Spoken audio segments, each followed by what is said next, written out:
दोस्तों, किसी के भी मन की बातें जानने के लिए 3 तरीके होते हैं, लेकिन इन तीनों तरीकों को समझना अति आवश्यक है।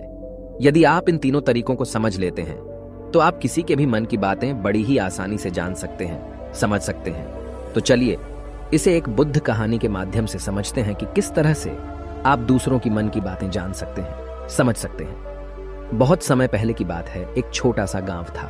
उस गांव में 2 भाई रहा करते थे। बड़ा भाई अंधा था, जिस कारण वो हमेशा घर पर ही बैठा रहता था, और छोटा भाई खेती किया करता था, लेकिन खेतों में अधिक जानवर आने से पूरी फसलें नष्ट हो जाती थीं, जिस कारण छोटा भाई बहुत परेशान हो चुका था।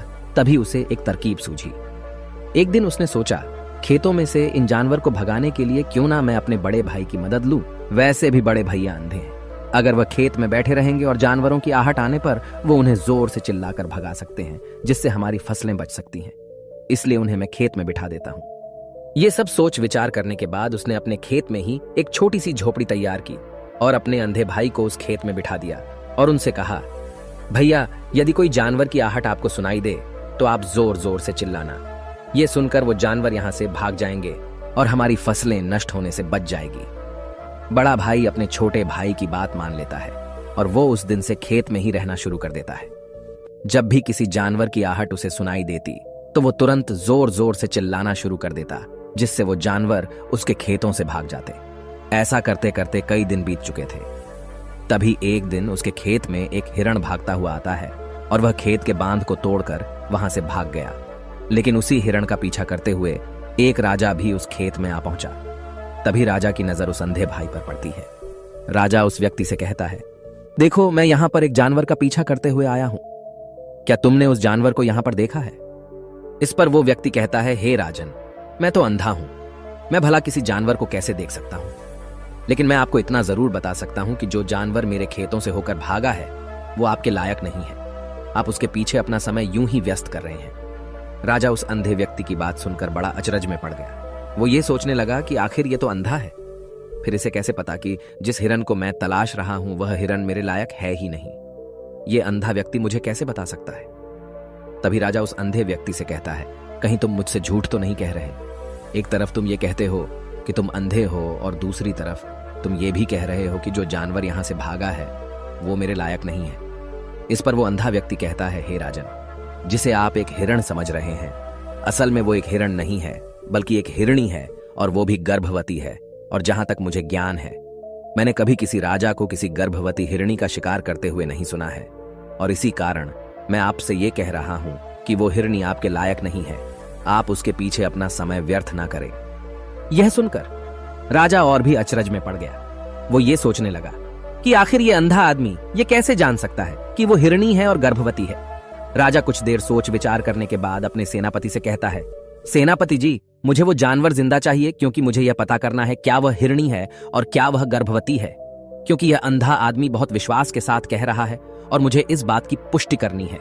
यदि वह हिरणी हुई और गर्भवती हुई तो वह हमारे शिकार के लायक नहीं है, क्योंकि हम तो एक हिरण का पीछा कर रहे थे। इसलिए जाओ और पता करो कि क्या वो हिरणी है। सेनापति राजा से आज्ञा लेकर आगे की ओर बढ़ चलता है और कुछ देर बाद जब वह वापस लौट कर आता है तो वह राजा को कहता है, हे राजन, इस अंधे आदमी ने जो भी बातें कही हैं वो बिल्कुल सही हैं। वो एक हिरणी ही है और वह गर्भवती भी है। यह सुनकर राजा आश्चर्यचकित रह गया। उसे समझ नहीं आ रहा था कि आखिर अंधा आदमी कैसे पता कर सकता है कि वह जानवर एक हिरणी है, और तो और वह गर्भवती है। भला एक अंधा आदमी यह कैसे देख सकता है, यह कैसे जान सकता है? आखिर इसे यह कैसे पता चला? ऐसे कई सारे प्रश्न अब राजा के मन में उमड़ने लगे। अब राजा ने यह ठान लिया था कि मुझे इस बात की तह तक पहुंचना ही है कि आखिर यह अंधा आदमी कैसे जानता है कि वह जानवर एक हिरणी है। यह सोचकर राजा उस अंधे आदमी के पास जाता है और उस अंधे आदमी से कहता है, देखो, मैं ये तो नहीं जानता कि तुम सचमुच अंधे हो या नहीं, लेकिन मैं तुमसे एक बात जानने आया हूं। क्या तुम मेरे प्रश्न का सही सही जवाब दोगे? इस पर अंधा व्यक्ति कहता है, हे राजन, आप जो कुछ पूछना चाहते हैं मुझसे पूछ सकते हैं, मैं आपको बिल्कुल सच सच जवाब दूंगा। इस पर राजा कहता है, देखो, एक तो तुम कहते हो कि तुम अंधे हो और दूसरी तरफ तुमने यह बता दिया कि जिस जानवर का पीछा मैं कर रहा हूं वह एक हिरणी है, और तो और वह गर्भवती भी है। आखिर तुम्हें यह कैसे पता चला? तुम्हारे खेत में और भी तो जानवर आते होंगे, और भी तो जानवर यहां से गुजरते होंगे, फिर तुमने यह कैसे अंदाजा लगाया? तभी वह अंधा व्यक्ति राजा से कहता है, हे राजन, आप जिस हिरणी का पीछा कर रहे थे वही हिरणी जब मेरे खेत में आई, उसकी रफ्तार और उसके भागने की आहट से मुझे यह एहसास हो चुका था कि यह एक हिरणी है और मेरे खेत की जो बांध है वह बहुत छोटी है, उसकी ऊंचाई ज्यादा नहीं है। यदि कोई हिरण होता तो उस बांध को बड़ी आसानी से लांघ जाता, लेकिन वह हिरणी इस बांध को तोड़कर भागी है और यदि वह इस बांध को छलांग लगाकर पार करने का प्रयास करती तो इससे उसके बच्चे को खतरा होता, और इसी बात से मैंने यह पता लगा लिया कि वह गर्भवती है। इस कारण वह ज्यादा ऊंची छलांग न लगाकर मेरे खेत की बांध को तोड़ते हुए भाग गई। इस पर राजा के मन में एक और प्रश्न उठा। राजा ने कहा, किंतु तुम्हें कैसे पता चला कि वो एक हिरणी ही है, और भी तो कोई जानवर यहां पर आ सकते हैं। इस पर वो अंधा व्यक्ति कहता है, हे राजन, मैं पूरा दिन सुबह शाम यहीं पर बैठा रहता हूं और मेरी सुनने की शक्ति बहुत तेज है। मैं ये बाफ जाता हूं कि कौन सा जानवर मेरे खेत में आया है और उसी के आधार पर मैं जोर जोर से चिल्लाता हूं ताकि वो मेरे खेत से भाग जाए और मेरे खेत की फसलों को नष्ट ना कर पाए। राजा उस अंधे आदमी का यह जवाब सुनकर पूरी तरह से संतुष्ट हो चुका था। वो मन ही मन ये सोच रहा था कि आदमी भले ही अंधा हो, लेकिन ये तो बड़ा ज्ञानी मालूम पड़ता है। इस आदमी से कुछ ना कुछ तो काम निकलवाना ही चाहिए। ये विचार लिए हुए राजा वहां से वापस अपने महल की ओर लौट जाता है।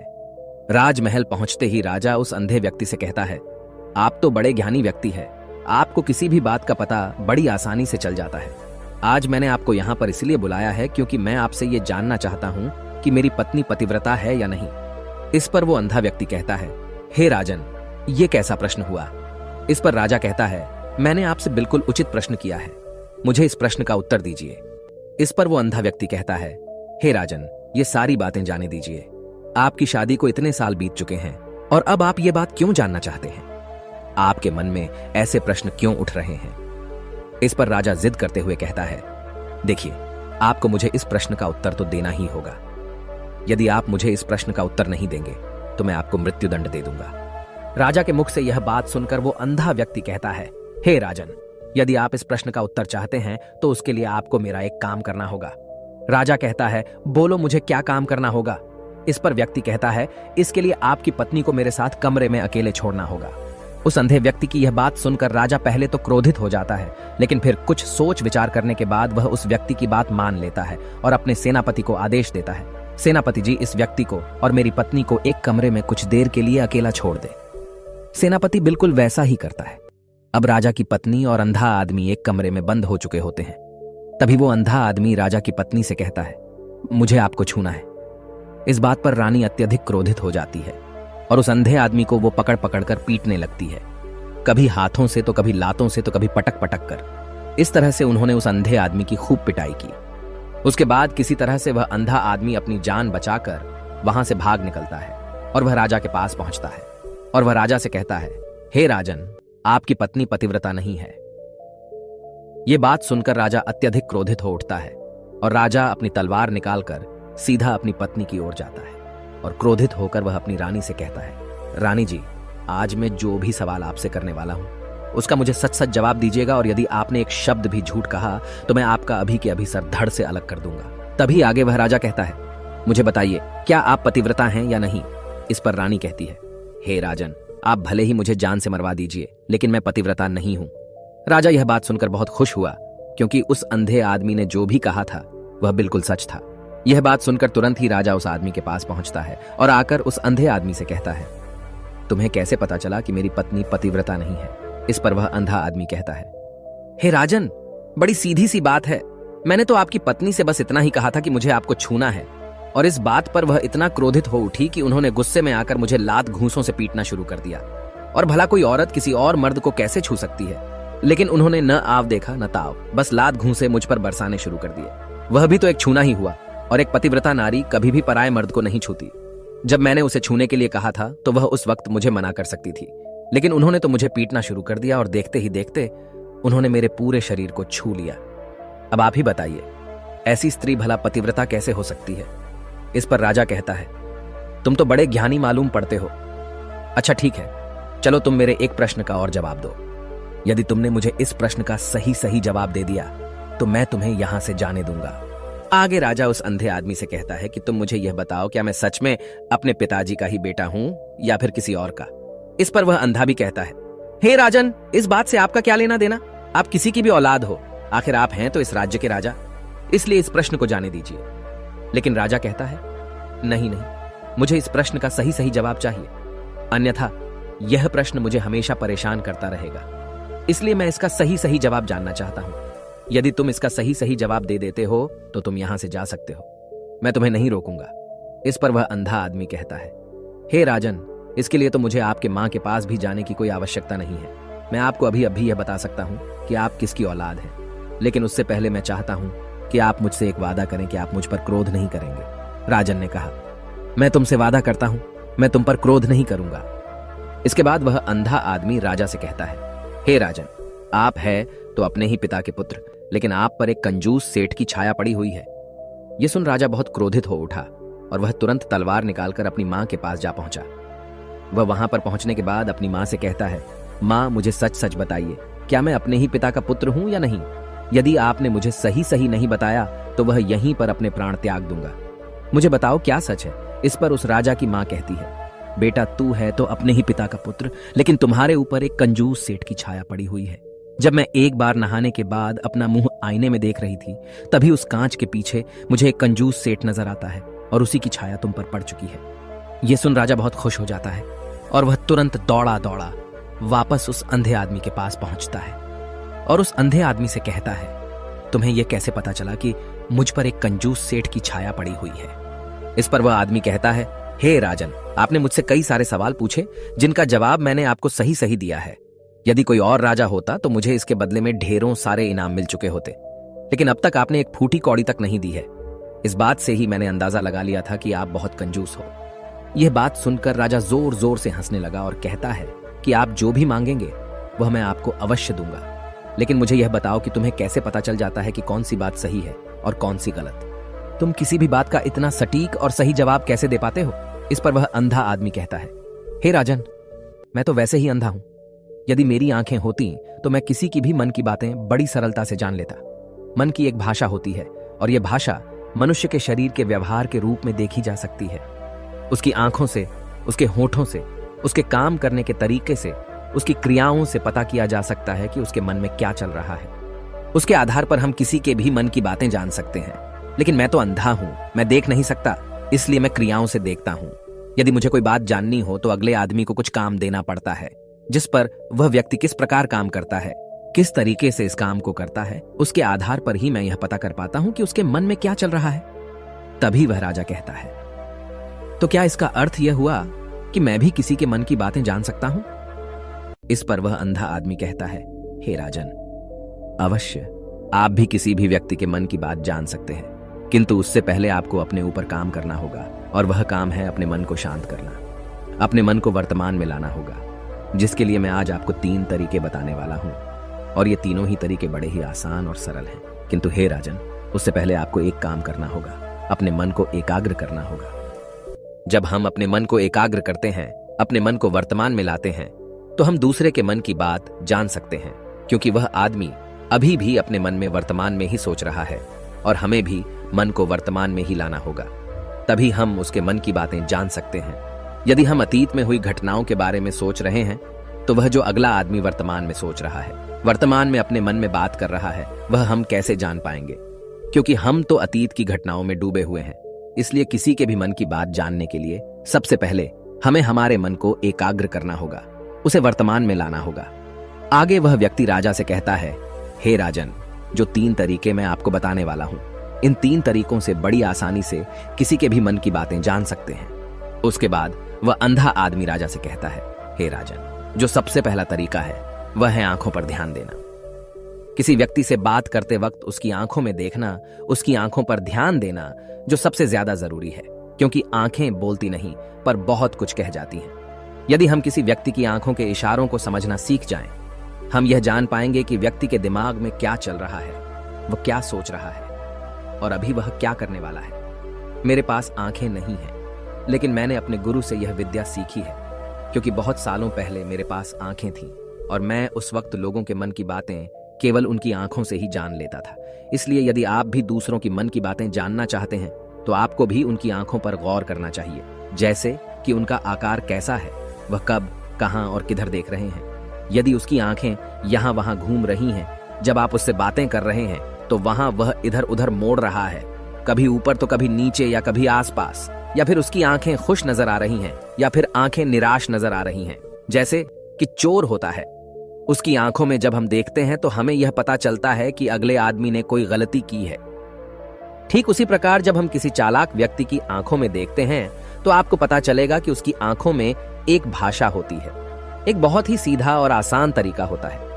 यदि आपको यह पता लगाना है कि सामने वाला व्यक्ति आपसे झूठ कह रहा है या फिर सही, तो आपको उसकी आंखों पर ध्यान देना अति आवश्यक है। यदि आपसे बात करते वक्त वह व्यक्ति अपनी आंखें यहां वहां घुमा रहा है, ऊपर नीचे, इधर उधर, दाएं बाएं, हर जगह देख रहा है, तो इसका अर्थ यह हुआ कि वह उस बात से निकलने का कोई रास्ता ढूंढ रहा है, वह कोई झूठ बना रहा है।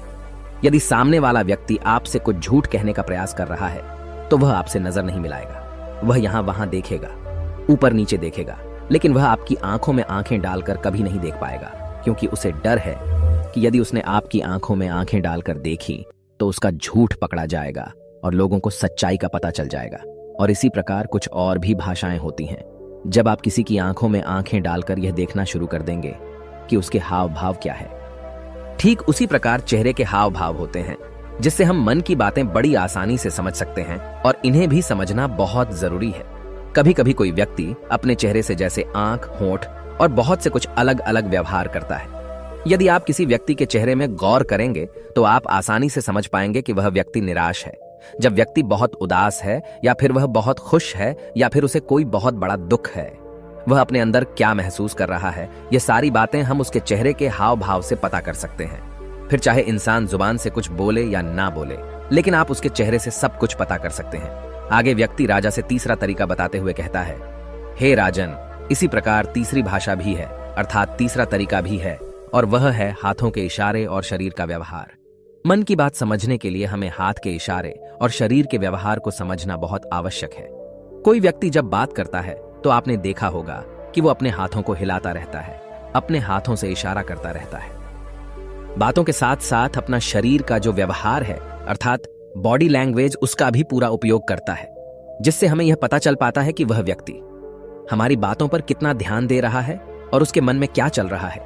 शरीर के व्यवहार को देखने के लिए उसके हाथ मटकाने, शरीर मटकाने और चेहरे पर बार बार हाथ लाने, हाथों का एक दूसरे से मसलना, ऐसी बहुत सी क्रियाएं होती हैं, उस पर हमें ध्यान देना अति आवश्यक है। मन की बात को समझने के लिए हमें शरीर के व्यवहार को भी समझना पड़ता है।